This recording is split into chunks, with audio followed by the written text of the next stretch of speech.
Hello everyone. I sorry. I want to talk a little about this democratization of art, um, which has become a term after the rise of AI art. And I want to start off with saying, what do you mean that art needed to be democratized?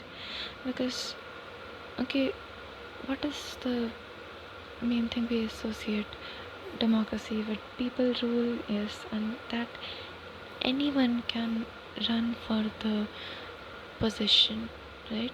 Anyone who has that, it has to be someone who has that, you know, personality and the leadership and the courage and those skill sets needed for running for these positions. If you want to run for the municipality or like even state level, chief minister, mayor, or national level, president, prime minister, whatever the system is in your country, you can run for it. You just, not considering all those political situations that occur, we're not getting into those, but you can run for these, right? No one is, no one will stop you, no one can stop you. But the thing is, you have to have those skill sets, you have to have that leadership, you have to have the courage to survive in this. It's, these are necessities. You have to have that ability to um, find these problems that people are facing and then look for the solutions and work hard, and you have to have those, these skill sets you need to have. And so if you don't have these skill sets, creating AI art, an equivalent to that would be that maybe you uh, deploy a lot of robots and you make them vote for you. And it's not the public that's voting for you, it's, you got elected, but you're not really their leader. Not in their eyes. Maybe officially you are. You're not a true leader. That's what the use of AI art and extending to that AI writing too, I suppose, is in terms of arts, different types of arts can extend to all the filmmaking and music too. So I want to ask, when was art not accessible to people? I mean, we took the election analogy, and even that can be, that one can say that it's not, we have all those skill sets, it's not accessible for us. But art is, it has always existed. I mean, from the time we were cave dwellers, there has been art. And so it's not that it's not it's not accessible. I mean, people make art by just leaving their footsteps in the snow, and they make art by just drawing in the the clay with a stick, and by arranging toothpicks. And there used to be this show, I don't know how many of you've seen it. I loved it when I was a kid. It was called Art Attack, and I would get up that in the morning. I suppose, I don't remember at what time it used to run. And the original show was, I suppose, American or some Western country, and it had an Indian counterpart. I guess it was hosted by the host's name was Gaurav, I guess. I could be wrong, I don't remember. And I think they would show this even that, actually, the main show itself, it would show so many great ways to make art from things. And then there was this section where the original art attack person, they would show their clip, and what he would do is he would take uh, casual normal things around us, like t-shirts and tires and bottle caps and we stuffed toys, and what else is there, pencils and maybe curtains, mirrors, things, and he would arrange them on the floor, and then the camera would zoom out and there would be this marvelous picture that would be found. It's art. It's art, and art comes in all forms. It, you cannot not have access to art. What do you mean? It's getting democratized now.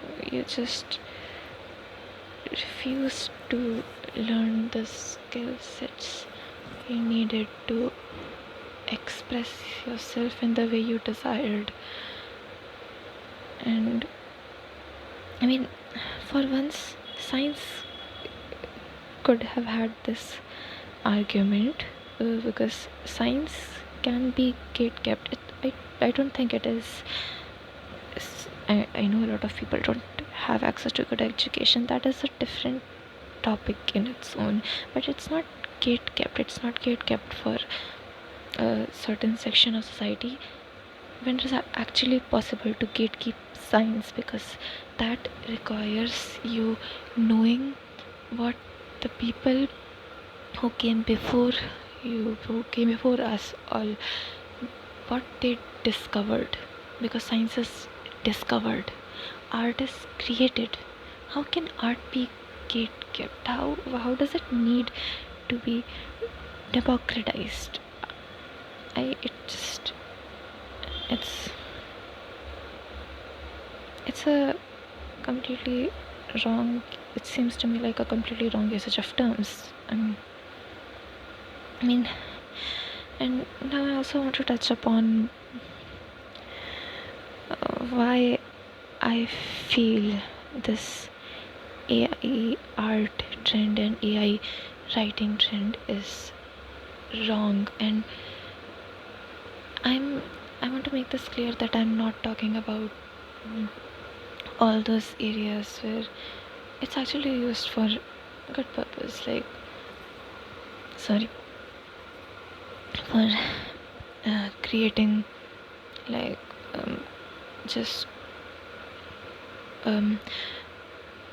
ideas and concepts. As we're not talking about the environmental impact for now, it is a big deal, but just let's focus on the emotional aspect. So writing the technical stuff and creating all these images for reference, that's a different thing. And I mean, there is the problem of theft, and let's there has already been a lot of discussion on that, but I want to say, if art, and so I love art, the process of painting and drawing, and also I want to be a writer. I want to put down these stories that are in my head, and I'm not a professional in any way in either of those, but I still feel, why would anyone want to use AI? The artificial intelligence, artificial, it's in its name, it's artificial. How can you make something which is so real in your mind and in your heart using an artificial intelligence? It's use your real intelligence and you will love it. And we can draw parallels actually between making these art pieces and writing stories. Like, if you say putting the brain dump of the story in whatever comes to your mind, the, the most random things, you put it in a document. That is like uh, bringing together all the material you need to create art, the paper or the canvas, the brushes, the paints, the palette in which you would mix colors, the container, and that rough piece of cloth in which you always wipe your brush and you keep losing it and have to it find it every time, or get a new rough cloth every time you want to paint. I do that all the time, and that's an irritating part. Okay, and then after that, it's the first draft, the messy first draft. That's the part where you draw those cubes and circles and ovals and put the composition to see from a distant view what it should look like. Then the second draft, refining, it's adding some details, and then each draft is like revising that drawing. And then you finally, when you finalize the full story and start typing it down in this final document, that's the inking process. And that's putting that permanent. I mean, I'm not professional, so I don't even have those proper inking pens. I just use this really fine permanent marker, and but it's permanent, it's inking, it's what will stay, and it's scary. But when you start doing it, it starts to feel this feeling you get in your heart. Your heart is racing because you're scared you could mess it up, and but when you finish it, it's such something so close to you and something so personal. And then when you add all those details which you didn't care to add when you were making that messy drawing, and sometimes we even leave those details even in the inking process because that they come during the coloring or the painting process. Like if you're painting the night sky, you're not going to draw or outline each star, right? You just you paint the sky, and then I take this old toothbrush and dip it in white paint and then spray with it, and the most random but the most beautiful sky it would paint each time. And that's, I guess, that's the part where we add all those flowery prose and poetry-ish things to our story, which brings this wonder to the world we have created. And I don't think AI can ever replace the feeling of this struggle we go through, and then the joy that the outcome of this struggle brings. Because I'll tell you, I'm not even an author by now. I just aspire to be, but I'll still tell you. When I was in first standard, ever since then I've wanted to.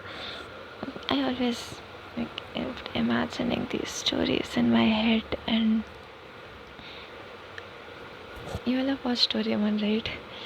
And I had this wild imagination one day that what if we had this Doraemon's gadget, which would be like a helmet, and we would put it on our head, and whatever I'm imagining, it would turn into an animated cartoon or anime. I didn't know the right terms back then,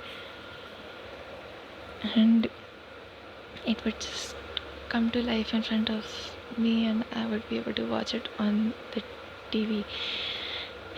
And I mean, I think AI is getting close to that, but it's still not that, because I can tell AI each and every single paragraph what I want written in it, but it would be still, the sentence would be what the AI writes, not what I created. It wouldn't be my brush strokes, it wouldn't be my mistakes, it wouldn't be the, when I was painting and the paint from this section, it just mixed with the other section, and I had to improvise that painting, and it ended up becoming something even more beautiful than I wanted. Or maybe it got ruined and then I had to redo the whole thing. It wouldn't be that adventurous journey which we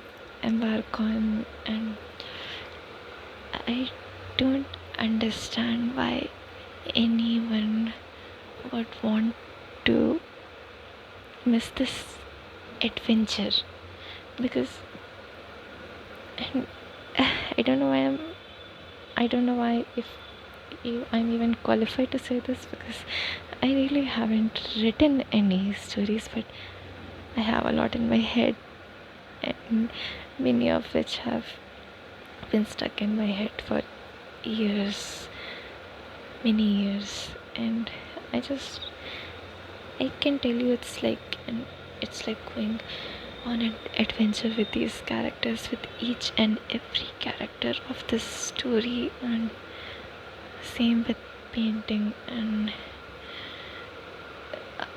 why would anyone want to miss on this adventure? It's like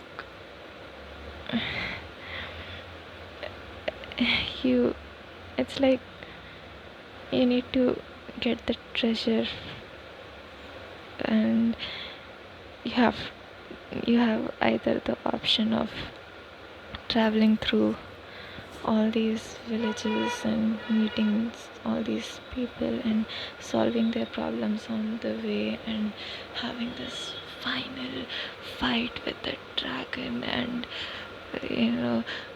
going on this journey and changing on this journey, when you're discovering yourself on this journey, you meet new people and struggle, and then this final battle, this showdown, and you defeat the dragon and you finally have the treasure. Or it seems you can just order it on Amazon or some other delivery service, and they would do all this stuff for you, and they will just go give you the treasure. And that's what it seems like to me. Why would you? Yeah, you will get the treasure. Maybe the delivery boy stole some of it on his way, or dropped some of it, or maybe just got the treasure which was kept next to it. Who knows? Right? Even then, why would you want to miss on this adventure? And it doesn't make sense. I started on the topic with democratization of art, and now we are here, and it's just I think people are, we need to remember it, but why are others just forgetting? No, I'm trying to erase the meaning of art. I don't understand that. Thank you.